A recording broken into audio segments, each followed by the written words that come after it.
नमस्कार सर, मैं एडवोकेट सुशील, Delhi high court. और आज हम एक और अपने WRPC के वेबिनार के साथ एक साथ हैं। इसको क्यों नहीं आ रहा है मेरा? शालिनी जी प्लीज अपना माइक ऑफ रखें जी। तो आज हम WRPC के एक और वेबिनार के साथ एक साथ हैं। और आज जैसा कि आप सभी जानते हैं, कल हमने जो चर्चा की थी वो अपने WRPC के इंट्रोडक्शन के बारे में की थी। आज जो हम चर्चा करेंगे वो अवेयरनेस कैंप्स के बारे में करेंगे। तो अवेयरनेस कैंप मतलब पहली बात तो कि अवेयरनेस कैंप क्या होते हैं। तो बेसिकली अवेयरनेस कैंप जो होते हैं वो किसी भी एक स्थान पे या किसी भी जगह पर जब लोगों को जागरूक करने के लिए कोई कार्य किया जाता है तो उसे अवेयरनेस प्रोग्राम या अवेयरनेस कैंप कहते हैं, अगर वो किए जाते हैं। अच्छा, उसके बाद दूसरी बात आती है कि अवेयरनेस प्रोग्राम या कैंप्स कौन लगा सकता है या कौन कर सकता है। तो हमारी जो ऑर्गेनाइजेशन का कोई भी सदस्य अवेयरनेस प्रोग्राम कर सकता है, अवेयरनेस कैंप लगा सकते हैं। आप चाहे इंडिविजुअल लगा सकते हैं या संगठन के साथ, और जो साथी हैं हमारे संगठन के उनके साथ मिलकर लगा सकते हैं। संगठन का यहाँ पर बैनर होना अनिवार्य है। जब भी आप कोई अवेयरनेस कैंप करेंगे तो उसका बैनर या उसका लोगो हो वो ना बहुत आवश्यक है, ताकि जब हम जनता के बीच में या लोगों के बीच में कोई अवेयरनेस प्रोग्राम करते हैं तो उनको ये पता होना चाहिए कि उस पर जो अवेयरनेस प्रोग्राम का पर्पस क्या है, किसके द्वारा कराया जा रहा है और क्यों कराया जा रहा है। तो जब हम उसे अपनी संस्था के नाम से करेंगे या अपने नाम से करेंगे तो फिर आप लोगों की ही पब्लिसिटी होगी और जिसके बारे में लोग जागरूक होंगे कि हाँ यह संस्था है जो कि बहुत अच्छा कार्य करती है। अब इसके जो उद्देश्य है वो क्या है, अवेयरनेस प्रोग्राम को करने का जो उद्देश्य है वो क्या है। देखिए, इसके बहुत सारे उद्देश्य हो सकते हैं, जिनमें से कुछ एक है लोगों के अंदर जागरूकता फैलाना, महिलाओं के अंदर या स्त्रियों के अंदर या बालिकाओं के अंदर जागरूकता फैलाना, साक्षरता को लेकर के उनको साक्षर बनाना। कि साक्षर बनाने का अर्थ ये नहीं है कि उनको पहली से लेकर 12वीं तक की पढ़ाई करानी, अवेयर कराना बेसिकली किसी पर्टिकुलर पॉइंट के ऊपर, किसी भी एक विषय के ऊपर नॉलेज, उनकी जो ज्ञान है उसको बढ़ाने के लिए बेसिकली। और WRPC को प्रमोट करने के लिए भी हम अवेयरनेस कैंप्स का इस्तेमाल करते हैं या फिर आयोजन करते हैं, जो कि समय समय पर किया जाता है। अब जैसे हमने कहा जागरूकता, तो जागरूकता का मतलब क्या है? जागरूक मतलब जैसे अभी अगर हम सिंपल भाषा में कहें कि किसी भी स्त्री को, किसी भी महिला को या किसी लड़की को जागरूक बनाने के लिए, जैसे एक कोई महिला है और वो किसी डोमेस्टिक वायलेंस की शिकार है तो उसको इससे जागरूक कराना है कि देखो जी ये तो कानूनन अपराध है। या फिर कोई महिला है और उससे अगर एक मिनिमम वेजेस एक्ट से कम पैसे देकर अगर उससे काम करवाया जा रहा है किसी संस्था, किसी ऑर्गेनाइजेशन या किसी भी व्यक्ति, या फिर कहीं पर भी किसी फैक्ट्री हो गई, स्कूल हो गया, कहीं पर भी अगर उससे उससे कम वेतन पर काम कराया जा रहा तो उसके बारे में उसे अवेयर कराना है, जागरूक कराना है कि हाँ भाई आपका राइट ये है, कानून ये कहता है और आपको तो इतने पैसे मिलने चाहिए जो कि आपका हक है कानूनन। और चिल्ड्रंस के लिए, जैसे बच्चे हैं, कि उनसे चाइल्ड लेबर ना कराई जा सके और चाइल्ड लेबर ना कराई जा सके, अर्थात कि जो बाल मजदूरी जिसे हम कहते हैं वो रोकी जा सके या वो ना कराई जा सके, तो उससे अवेयर कराना है। जैसे आपने देखा होगा माफी चाहता हूँ, टीवी या फिल्मों के अंदर जैसे हम देखते हैं कि बच्चे घरों के अंदर एज ए नौकर कार्य कर रहे होते, तो उसके लिए भी हमें जागरूक कराना है बच्चों को। दूसरा, बच्चों को इसलिए जागरूक कराना है कि बच्चे पढ़ाई की तरफ, अपने जो उनकी शिक्षा है उसकी तरफ को अग्रसर हों। जैसा कि आप सभी लोग मुझे पता नहीं जानते या नहीं जानते हैं, 2009 के अंदर एक हमारी पार्लियामेंट ने एक बिल पारित किया, the right to education act, और जो कि 1 अप्रैल 2010 को हिंदुस्तान के अंदर लागू कर दिया गया। तो उसके बारे में भी हम अवेयर करा सकते हैं कि जो 14 साल तक के जो बच्चे हैं उनको फ्री ऑफ कॉस्ट पढ़ाया जाता है किसी भी सरकारी स्कूल में, किसी भी सरकारी संस्था में, जहां पर उससे पढ़ाई के नाम पर कभी कुछ नहीं लिया जाएगा। और जो उम्र जिसकी कम से कम उम्र 6 साल है, तो अर्थात 6 से 14 साल तक के बच्चे को, यदि वह पूरी तरह स्वस्थ है और यदि वह हैंडीकैप है, तो 18 साल तक के बच्चे को जो निःशुल्क शिक्षा का प्रावधान उसके अंदर दिया गया है। तो चलो अब हम थोड़ा अपने टॉपिक से हट गए थे, लेकिन मेरा बेसिकली जो पर्पस था वो ये बताने का था कि हम लोगों को या जनता को या फिर वुमेन्स को या लड़कियों को कैसे जागरूक कराना है। अनपढ़ को, जैसे कोई व्यक्ति अगर कोई महिला है यदि वो पढ़ी लिखी नहीं है, तो उसको कैसे जागरूक कराएंगे? तो उसको हम बताकर ही जागरूक करा सकते हैं, उसको शिविर लगाकर या उनकी नॉलेज को बढ़ाकर या फिर उनके अधिकारों के बारे में उनको सलाह देकर, बताकर ही हम उनको अवेयर करा सकते हैं। और जैसे वृद्ध महिलाएं, अब हम देखेंगे कि बहुत सारी वृद्ध महिलाएं ऐसी हैं कि जो गांव में या फिर कई ऐसी जगह हैं जहां पर वो इस चीज से अवेयर नहीं है कि हाँ 60 साल से ऊपर की महिला को सरकार पेंशन देती है, तो अब पेंशन, बात आ गई कि सरकार पेंशन देती है। अब अगर कोई महिला हमारी अवेयर ही नहीं है कि उसे पेंशन भी मिल सकती है, तो हमारी संस्था का और हमारा ये काम है कि हम उनको अवगत कराएं कि आपको पेंशन मिल सकती है। अच्छा, हमारे निकटतम जो हमारे एमएलए हो गए या काउंसलर हो गए, इनके ऑफिसों में काफी सारे प्रावधान हैं और इनके थ्रू भी हम पेंशन के लिए अप्लाई कर सकते हैं। तो उसके अंदर हमें उन महिलाओं को ये बताना है कि भाई आपको वहां पर जाकर एक फॉर्म भरा जाएगा और जो फॉर्मेलिटीज हैं हम उसके अंदर उनको सहयोग कर सकते हैं। या फिर हमारी कई माताएं बहनें ऐसी हैं जो कि जिनके हस्बैंड नहीं है, किसी दुर्घटना में या कारणवश उनकी मृत्यु हो गई, तो जो विधवा अवस्था पेंशन है उसका भी प्रावधान हमारे हिंदुस्तान के कानून में है, तो वो उसकी भी हकदार हैं। तो इस तरीके के जो उनके हक हैं, उनके जो नॉलेज है उसको बढ़ाने के लिए हम अवेयरनेस प्रोग्राम समय समय पर करते रहते हैं और हमें करने भी चाहिए। ये जरूरी नहीं है कि हम ये सोचे कि नहीं जी, जब तक 50 महिलाएं इकट्ठी नहीं होंगी या 50 लड़कियां इकट्ठी नहीं होंगी हम उनके लिए अवेयरनेस प्रोग्राम नहीं करें। नहीं, यदि हमें ऐसा लगता है कि किसी एक व्यक्ति को जागरूक कर कर भी हम उसके अधिकारों को सुरक्षित कर सकते हैं, तो हमें वो कार्य भी करना चाहिए, क्योंकि जब हम एक व्यक्ति को समझाएंगे तो हो सकता है आने वाले समय में वो बताएं आगे किसी और महिला को आवाज जानकारी नहीं दे। आ रहा है, आपका आवाज नहीं आ रहा है। मैं माफी चाहता हूं साथियों, क्या कोई और हमारे गेस्ट या फिर हमारे जो साथी हैं वो कृपया बताएंगे आपका आपको? आवाज नहीं आ रहा है। एकता मिश्रा जी, आपको मेरी आवाज आ रही है? मुझे आवाज आ रही है आपको? आ रही है सर। जी, कृपया अपना माइक ऑफ करें। पुष्पा कुमारी जी, आपकी तरफ से या तो सिग्नल में कोई आप परेशानी है या प्लीज, फिर आपके आपका फोन। आवाज नहीं आ रहा है। पुष्पा जी, अभी आपने देखा रूबी जी ने बताया कि आवाज आ रही है। कृपया आप अपने फोन को या अपने प्लीज, डिवाइस को आपका चेक आवाज नहीं करें। आ रहा है। सर मुझे भी आ रही है।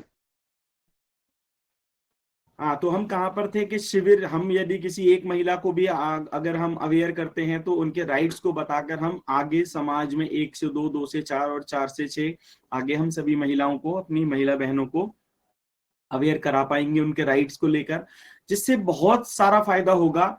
सिर्फ हमें अपने फायदे के बारे में नहीं सोचना है। यदि किसी व्यक्ति की खुद की जिंदगी बहुत अच्छी हो जाती है तो वो कहीं ना कहीं एक अच्छे समाज को, एक अच्छी अपने बच्चों की शिक्षा को डेवलप करेगा, जिसका कि फायदा आने वाले समय में हमारे देश को होगा। हमारी संस्था को भी इसका फायदा होगा कि जब हमारी संस्था के बहुत सारे लोग अपने राइट्स को लेकर, अपने अधिकारों को लेकर अवेयर होंगे, तो वो आगे भी लोगों को अवेयर करेंगे। तो इस तरीके से एक चेन बनेगी, और चेन का मतलब ये होता है कि जब आपकी नॉलेज बढ़ेगी और लोगों को ज्यादा से ज्यादा अपने अधिकारों के बारे में पता चलेगा। अब जैसे हम देखते हैं, अब जो हमारा नेक्स्ट, जो लास्ट और नेक्स्ट जो इसका टॉपिक है वो ये है, कहाँ हम जो शिविर हैं इनको, जो अवेयरनेस कैंप है या जागरूकता शिविर है, हम इनको कहाँ कर सकते हैं? देखिए, सर्वप्रथम अपनी गली के अंदर कर सकते हैं, अपने मोहल्ले के अंदर कर सकते हैं, या फिर अपने प्रदेश के अंदर कर सकते हैं, किसी स्कूल के अंदर कर सकते हैं। लेकिन हमें परमिशन लेनी होगी स्कूल अथॉरिटीज से। जेल के अंदर कर सकते हैं, यदि हमें महिला जेल के अंदर जाकर भी हम अवेयरनेस प्रोग्राम कर सकते हैं। उसका एक लीगल प्रोसीजर है जिसको अडॉप्ट करना पड़ता है, परमिशन लेनी पड़ती है, जेल सुपरिटेंडेंट उसकी परमिशन देता है, फिर आप वहां पर जाके अवेयरनेस प्रोग्राम कर सकते हैं। या फिर किसी संस्था में, जैसे हमारी संस्था हो गई, हम उसके अंदर कर सकते हैं। ओल्ड एज होम हो गए, जिसे हम वृद्धा अवस्था, क्या कहते हैं उसको ओल्ड एज होम को हिंदी में, चलो ओल्ड एज होम ही कह देते हैं, वृद्धाश्रम। हाँ सॉरी, ठीक है Ruby ji, thank you for correcting. वृद्धाश्रम, तो वृद्धाश्रम के अंदर हम कर सकते हैं। या फिर हम शेल्टर होम्स जिसे हम कहते हैं, अनाथ आश्रम, उनके अंदर जाके अवेयर कर सकते हैं। बस स्टॉप पे कर सकते हैं, रेलवे स्टेशन पे कर सकते हैं, किसी पुलिस स्टेशन के अंदर जाके कर सकते हैं। और एक जिसे हमारे समाज में थोड़ा बुरी या फिर गलत जगह समझा जाता है, जैसे हम रेड लाइट एरिया भी कहते हैं, तो वहां पर जाकर भी हम महिलाओं के राइट्स के बारे में उनको बता सकते हैं कि जो वो काम कर रहे हैं वो सही नहीं है, उनको शिक्षा की तरफ ध्यान देना चाहिए, उनको काम करना चाहिए, जिसकी वजह से वो एक अच्छे समाज को हमारी संस्था, हम और वो महिलाएं सभी डेवलप कर पाएंगी। तो बेसिकली अब आज जो हमने देखा कि हम शिविर कौन कर सकता है, कहाँ कर सकता है, इसके पीछे पर्पस क्या है। तो जो मोटिव है हमारी संस्था का, जो पर्पस है हमारी संस्था का, वो सिर्फ ये है कि ज्यादा से ज्यादा हम व्यक्तियों को, महिलाओं को, लड़कियों को उनके राइट्स को लेकर अवेयर करा सकें। जितने ज्यादा हम उनके राइट्स को लेकर अवेयर कराएंगे, उतनी जागरूकता हमारे समाज में बढ़ेगी। तो इसी के साथ मैं अपने साथियों को धन्यवाद देना चाहूंगा आज के हमारे शिविर को संपन्न बनाने के लिए, सफल बनाने के लिए। और अब हमारा जो सेशन शुरू होता है अगले 15 से 16 मिनट का, वो आपके प्रश्नों को लेकर होगा। तो आप अपने एक एक करके हैंड रेस कर सकते हैं या फिर प्रश्न कर सकते हैं, जो कि लीगल होने चाहिए। जी,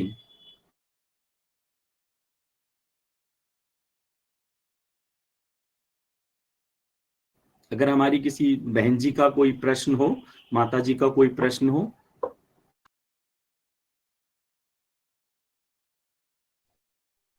यस, मेरा एक क्वेश्चन है। जैसे मोस्टली लेडीज जो है हाउस वाइफ्स हैं और जो इस संस्था के साथ जुड़ना चाहते हैं, तो उनके पास कुछ लोगों के पास आधार कार्ड तो है, लेकिन मोस्टली लेडीज के पास में पैन कार्ड नहीं है, जो कि आपका जो क्लॉज है, फॉर्म में जो क्लॉज दिया गया है उसमें पैन कार्ड का भी जिक्र कराया गया है। So they are not able to fill the form, वो लोग फॉर्म नहीं भर पा रहे हैं, उस वजह से वो रुक जा रहे हैं। तो उसके लिए क्या करा जाए? और कईयों के पास आधार कार्ड भी नहीं है।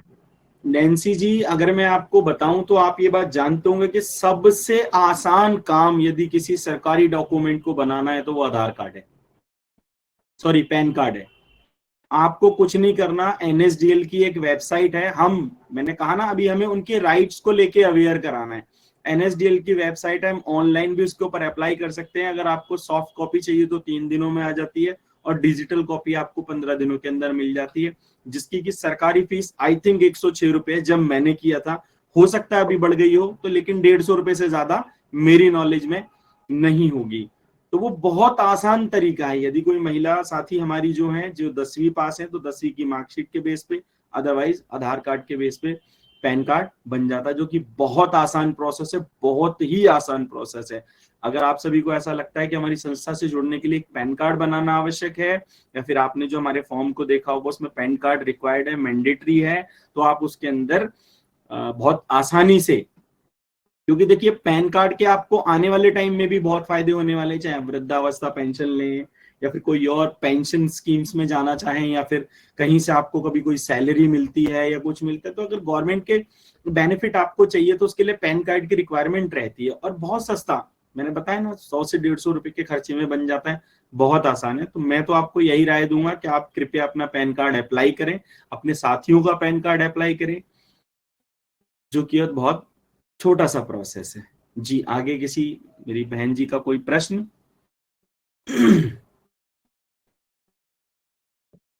जी, जैसे सर इन्होंने क्वेश्चन किया कि पैन कार्ड जो है उसमें ऑप्शन है, बट ये ऑप्शनल है।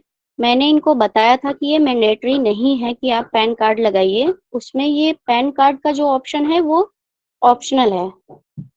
ये तो आधार कार्ड जिनके पास होगा वो कर सकती हैं।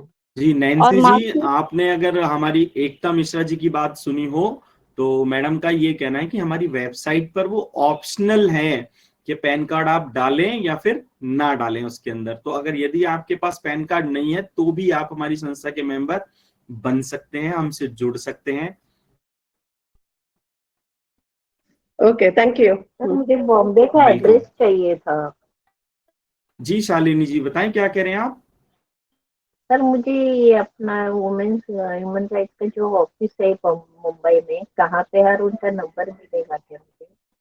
ठीक है मैडम, आप हमारी जो वेबसाइट है उसके जो नेशनल कोऑर्डिनेटर हैं उनका नंबर आपको हमारे उसके ग्रुप के अंदर मिल जाएगा, आप उनको फोन करके डायरेक्ट ले सकते हैं वहां से। ये तो बहुत छोटा सा काम है। Okay okay sir. Thank you.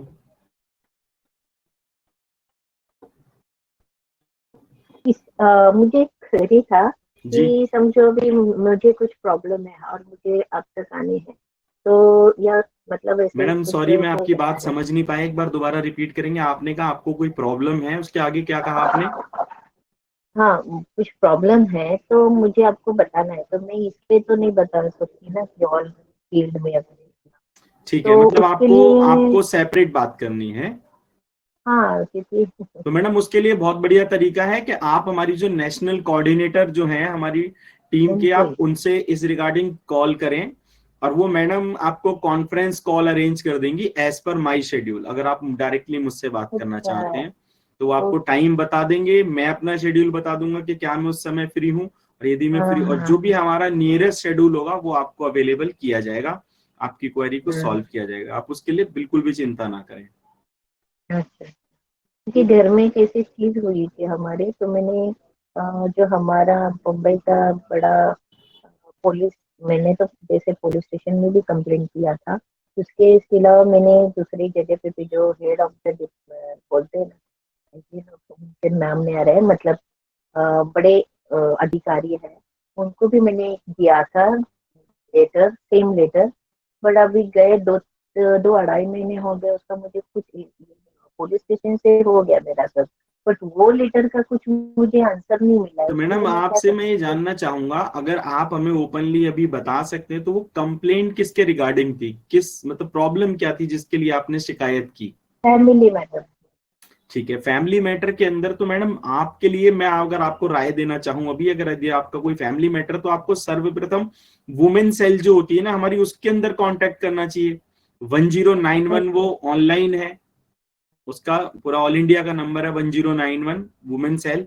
और यदि आपको देखिए, मैं अपनी सभी बहनों को ये बात बताना चाहूंगा, यदि आपको कभी भी किसी भी गवर्नमेंट ऑर्गेनाइजेशन का कोई नंबर चाहिए तो आप पुलिस की हेल्पलाइन नंबर पे, जिसे हम 100 नंबर कहते थे और आज की डेट में 112, उस पर फोन कर भी पूछ सकते हैं।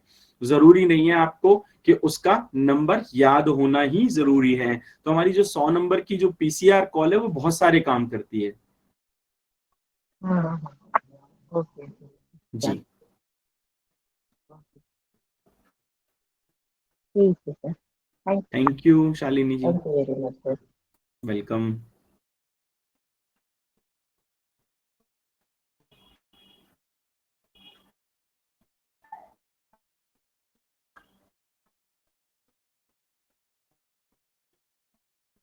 हाँ जी, हमारे किसी और साथी का कोई प्रश्न।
चलिए साथियों, तो इसी के साथ आज हम इस वेबिनार को यहीं पर समाप्त करने की इजाजत चाहेंगे। कल हम फिर से इसी समय आपको मिलेंगे एक अलग टॉपिक के साथ में। तो आज के लिए आप सभी का बहुत बहुत धन्यवाद। नमस्कार, शुभ रात्रि। Thank you sir, thank you sir. Welcome welcome.